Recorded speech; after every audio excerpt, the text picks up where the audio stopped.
omusajja ono era naye yakola ensobi bamwitanga yali yeyita Kigenyamuza ng'ali ku 0782365 yakubira mukazi wange simu kye babakolanga nga yeefuula bagendanga mu gundi mu data center oba wakubirako omuntu oba wa munange kyojjukira omusamuvuga yasambanga omupiira ku ssomero twaliyo ffenna kazi we namugamba nti ebyo ekinyinza n'okubasa neggulira emmotoka avuga benzi kuba tebakola risaaki kwezi kigukwana omuwaki kakati zirabaga nti omuntu okumpa enguzi erina ng'okusukka $5,000,000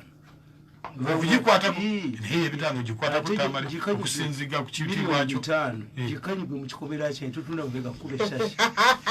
akanyugeyo nkanyuge naye bw'atunula emabega nkukuba essasi kakati bano tebakola risaaki nti abasajja bemulaba abasipeeso babala motoka ezibaleeta obuzibu bazimanyi motoka za takisi ezireeta obuzibu bwa traffic asooka okujja mu kibuga azimanya eyo yaani kakati bano olw'obusiru bwabwe balandinga ku bantu bebatamanyi ono omusajja nagenda okumuteeka mu byuma byange ng'akolera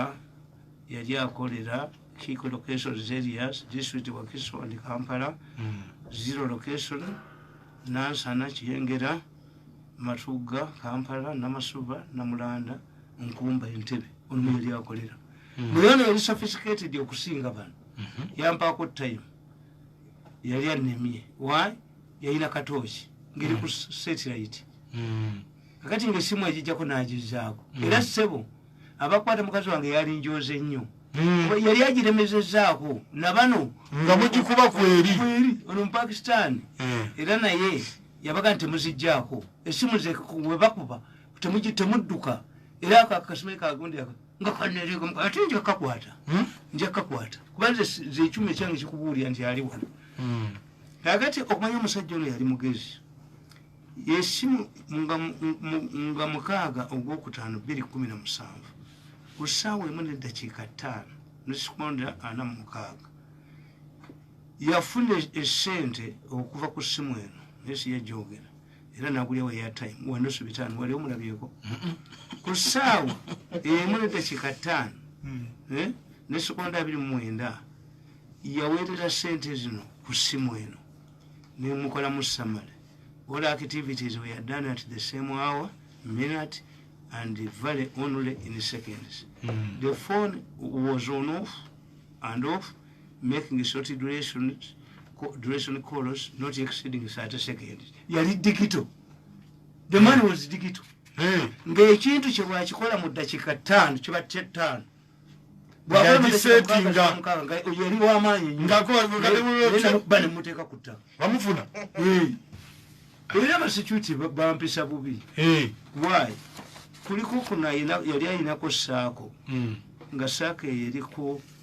$7,000,000 mu banka y'abazungu battanga abakazi nga babalikoodinga mu bividiyo byabwe ne babakozesa ebyensonyi byonna ne balyoka babiweereza wa dokita Kiyingi kati nga mukuba mawulire babasasula bakwata abasajja Entebbe nga beefudde abakubi b'amataffaali babasangako ne $8,800 ku akawo ne bannaye tebampaako abaserikale bo wabawa information naye tebakuwako red paper ne bagaa nti olaba mutamiivu Buzi Generals kubanga it was an inside job kyali ky'abapoliisi okusula emirambo Entebbe tuyimplicate aba special forces nti ne Museveni alemedde okukuuma abakazi kuba babavootinga mu buloko kyebava babasulanga Entebbe kutta kakati bano nsoba mubakwata bate mubakwata omupakistani aganye okugenda agambye nti mulya mu communication ate yakola ensobi simu kadi yagikyusa nze ebyuma byankasa bikuteeka ku ladda kuba n'ekifaananyi kyekiina nakye kati olwaliro alina okusisinkana minisita yaganye okugenda nga tamulabye ate kali kagundi kozi tetulina budde nali bawulikodingidde yagambye nakuwa $5,000 ng'olina okusirisa intelligence olina okusirisa poliisi olina okusirisa media yonna omusajja mirundi nga nnemeddeko if by Sunday you don't sort out mirundi nze nga ngenda bagenda kusorting out nina okubeera omwegendereza bayinza okusorting out nkugaye nti nekulada newali mu nyumba kati aligende aliwa ali kololo naye kambuzi nyumba wali mulaba oliwo amagye kuki kubanze gwe mundobesoze gwe bayita CID naye kati newali kati kololo wali mulaba ali ku plot number communication zonna zakola awo wali Kano Sobi is headquarters Lieutenant Kano Juko kati amarusu gabali bati kubanga Pakistan haina sente wano yagamba yakateka wakakadde ka dola Minister yagalanda akasajja kage wachi nkongerenga na gundi bumutandaga minister yamutumidde assistant we an assistant we adezi bagenda we bali kuserina nganze natuse wodda nebifaananyi n'obiku ogenda kuwandika kyeyagala kiri kimu saagala amanyira nze na famire yange gwekole fujjo lyo lyonna kyobula mubira abaana bano kunereekamu bwe tumujja wano nga tumufuga kagenda mani gwenyondo nenkwasa omutwe musimanya ono mutwani gwakajiji ajjeko pulogja kemba bene bubasi babwekye ne boteri nze if you want me to hit you nwane entalo try to attack my family members awo boleso yaziyo buli kyuma kyonna neddogo ndijjayo nukiriya balabu yetayagala byangu kunoonyereza baba omwana wange ekyengera nga tebamumanyi omukazi yamugamba mwana gweyagala amazzi akumukisa nti namuwa kalifomu ne bamwetika hoyima naye bamumaza mugundi mu container ennaku ezi bamufiiringa human blood kakati omusadde asinajja n'amubuuza gwe mwana gwoli mwana waani tiye ni mwana wa Tamale Mirundi ono aleekaana ku leediyo nabagamba temukwatanga kuwa kasire gwanga na wa Tamale Mirundi naye enkeera omukazi omuwanvu n'ayimirira mu lujja lwabwe omwana wange bamujja hoyima naye ng'omukazi abakulembedde nga ne bavuga spirit bamuyisa paka lwebamusuula ku gundi wano mukazi yali mubiribiri bo bavuga atambuza bigere akimye muzukulu bano abaana bagulwe wataggulwa abaana bano bagulwe wataggulwa waliwo yajoobwa ennyo yali takubwangako mwagwagani bano siina nze kyembaagalako gongambye nti babakwata waliwo bali be watugamba jagwe bawadda bali mu malwaliro nze nabamala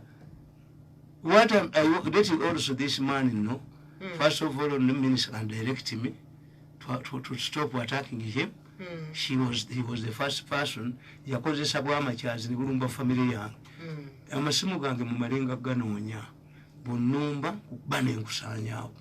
kakati ono omusajja omupakistani ali wali kukololo alinda minisita olwaleero bwatamulaba ayabye ekintu lwaki temusoti nga Tamale Mirundi anti bibi yagaye bagambye nali yagamba who is this man is he the same man on radio on TV on YouTube Aisha what's the name of this man Tamale Mirundi but he's a big man is it you cannot eliminate him you ICT man what are you doing ebyuma ebyange biri wala nga muli kodinga muwulira ngena akube simu ngoba mu meeting ne giri coding yono girina ndi baji playing era kali akasoka yagamba polisi ya Uganda takataka polisi ya Kenya takataka but polisi ya Rwanda don't mess Gaga deri ya Rwanda kambwe naye ya Uganda takataka akalinda kyokwato omusajja nze sina responsibility mukwata bamuwe yu waliyo bagambe timuno kati bamanyayi aliko sente era kakati analyze story ya Red Pepper intended for two things obasiri one to sell because it affects everybody siri engeri gye yagamba nti n'abamuwuli bamugula minisita nababa besente Red Pepper yinza okuyingirawo boogere nayo siri intelligence yinza okweyambisa Red Pepper or getting info. But Sobi, you saw, definitely Kanu Sobi. Kanu Joko, you saw headquarters, Amarusuka, Wanda, Gatu, knew what it's in, Bafkulan Kibi, Basubi Bafkulan Kibi, Viva Juko, Katavano, you must join what it's in. Since the Mubalaga, Sajagana, Kakosaka, Deka Saint one. Ngateza ministers, Katamis had dams of Mitwala.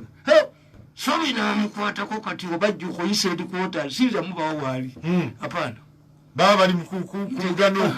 nze jabba buli ekinaddira nti olwaliro alina okusingana ne minister njabba buli ateepo nga nebye banayogera byonna obi recording okujjako nga bali mukayu ne bwe yambula engoye kubanga ono eri gundi esimu eyammango yagijjamu ng'agenda okwogera ne assistant wa minister era nakikwata tulina ebyuma eby'omulembe bikukkiriza etyo ewakewo bajje babinoonye bo bajje ebiri oba okozesa biri biri gwe kasita okola nonziba laddu bakiyita mpenduzo ba enyondo yange eno gyembeera nayo gimanyi omanyi abaganda nsimba nanyini enyondo eyo bamuyita kiwanuka omulalu yakuba laddu ba oba obuze ng'olyeyo wabba ebintu byamunya emmere ku ddina enkuba nga tetonye ba ekyokulinda okufuumuula mu baana bano noyo asinga okujooga baddangamu ne bamanyiira kati olinayo kikyoyagala ati olina taxi wazuulidde kakati bw'obanga tolina kibiina mwe mwewandisiriza eyakino omwezi zonna bagenda ziyoola tamala emirundi babitwale. Let me tell you, bano abasajja bavuya ekibavuyisa nti bo bennyini tebasobola kusolovinga pulobulemu lwaki buli lwobanga gwowunya togoba buli gwogoba akomawo bajjawo butoda ne bagijjawo musina jawo butoda. Why? There were three issues. Ekisooka baali bafunye amafuta g'ebunyolo crude oil nga crude oil osobola mukozesa mu bintu ebirala kubanga oluzza okulutesitinga amafuta gagenda mangi ne bagenda China bamasterminding langos ne bakozesa amayambala era tebabamuwayadde ekikumi mu bujozi bwabwe olwala kukosa ne badduka nanyini nsinadduka. Ekyokubiri baali baagala okubba Kampala naye nga bati strong organization leke butoda era akasajja ka New Vision yako kabirimu nnyo masterminded langos mu butoda. Omukazi oyo Kalolo okulutu yakwata mayamba yanamutwali wa president mu kiro kimu ng'ate be bateeka ssente mu kulwana muki ne bakola strike be bagikola ng'ate poliisi ekwata bagenda kukola kyovula bato ensi eyagala tumukundika akayingize tumukunde teyali mubbi nga bano okujooka buli wamu ne babbawo tumukunde organize Kampala people ababutoda n'abakolamu organization nga bamuyamba mu security bano bafulanga mbizi buli wali sente bagiyoolawo we never caring about others. Kakati bebamasalinga langos kajina oba yeebaka mulimu abantu besimanyi nti oba beebaka kajina nawandika ebbaluwa okuva muri which I have nti abataxi buli bakola strikes ate nga bo bebazimastermindinga gundi bakola ki economy efa tugule bus. They were given a grant of $10 million bagula bus bebakutuma enti oletandika ate ne babba n'omusajja owokero house nanyini kizimbe naye ne bamubba ekyapa naye bwe bali bafuutula emisinde ojja kulaba abantu buli omu yenna nga buli omu akutta omuggo kuba yenna bamubbyeko. Kakati butoda ne bagijjawo bagamba president nti butoda esolo za sente ziveewo nembagamba busiba taxi. Who is a guide? A guide is a driver without a current job.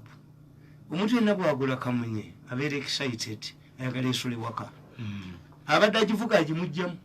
n'ateeka mu muganda oba mukoddomi we kyova olaba nti bagayidi basigala ku stage. The guides are drivers who currently don't have cars to drive ate obajjako otya sente zaabwe kibaita loading ifi ne badduka n'engalabi zaabwe zisejjembe wagala kubba no reason. Kakati today ekibakola obuvi bali mu revival tuzawo ekibiina eki nedda tuli kuzawo ekibiina kirala buli kimu kyonoonye mbona Uganda yabizeeveewo ani yekijjawo yo tisimu agibba mugimalawo muleke kujooga abantu basajja mmwe. Kakati bimaze okukola mukiira akola kirambwe motoka buses nikajja entwe yakentwe nikajide. For us, what we are going to do, tujja kuva tuli wakanye. I wrote in 2012 nawandiika akatabo ka Invisible Force nimbaga nti bano basuula Museveni mu byobufuzi organized groups nga gozi zina kuba Museveni advantage yayina naye tagiraba. The first of all mu Uganda non-government organizations ababbi tezina kugulamu teziriyo babba sente z'abazungu. Where a state collapses, non-government organizations step in. Mu Uganda sente zebabba za NADS. Mu Uganda ettaka libabba lya government, which means non-government organizations are for thieves. But when you go to parliament, to Kenyan parliament, ojja kusanga nga ababaka ba parliament abasinga obungi bava mu non-government organizations. Why? The state collapsed. Ekyo president yali badde advantage ennene. Ekyokubiri, non-government organization lekewutoda in absence of UTC nga mumu nyini yakwanga Lugunda ye minister transport nomukisuula ne mudduka nomubabasi ne mudduka abasajja babutoda ne be mutayina ekikumi kyemuwa nemuyingira mu besente kati mutuka ng'alyako. What are you talking about? Sima mwagisuula luli abantu mbayita basiru nti mujja bazange mubbe Uganda Airlines ezo mubbe etasobola nakubuuka kigu ate batebajja birinya ekyo kigu bajja kulinya endala ate mukanye mboba every public servant. Lwaki mubaga public servant a competitive wound noga nti gwina ennyonyi bwejagenda Bulaaya abantu 7 koso zijjawa posichata deploying emotoka ya taxi ya kamunyi ya space. So because people don't know these things which are invite them tubabuli ebintu bino tifete tujja kukwiza kugwa kakati you say instead of accept mupirizi okubiwa mu buganyi muyita abasajja babutoda bakomewo kati mu ngeri eno okugamba nti bawandiise taxi oyina balina ekibiina kye baagala okuleeta ate tekisoboka kankubuulize ani ayagala okireeta obubbi bwabwe batuuse bakomye ku kisenge babbi nnyo kubanga omubbi twali baana batono batugamba nti wangu yagenda ewa mukwano gwe nabba embuzi n'agirya bwazuukuka ekiro naganda eba n'agamba ani. These people believed nti Museveni ajja kugwa alemeddewo. Kakati ekyo ekibiina bagenda ekikola batekankubuuli tewali kye bagenda ekikola ekibiina. One, a mafia does not solve a problem. If I want to organize a tax organization tukugamba ekintu kimu buli omu ajje yeewandiise n'emmotoka ye. Abantu abalina mmotoka mu Kampala ezo zemulaba tebasukka 5 oba 10. Never tebaliyo abo nabo mulaba oganiamu bayaye. Noga nti buli omayi miremo motoka ye mali kati omusajja nga kaki aweze motoka ebisatu mu kibuga muri motoka mbega tebasukka 10 abayire motoka mu kibuga omusajja nga mtamale mirundi aweze motoka bano bayina za mimwa bagambe buli muntu yenna jangweru gogo ne motoka yo ne dereva wo tekajja kujjayo konna kasinikanzinyo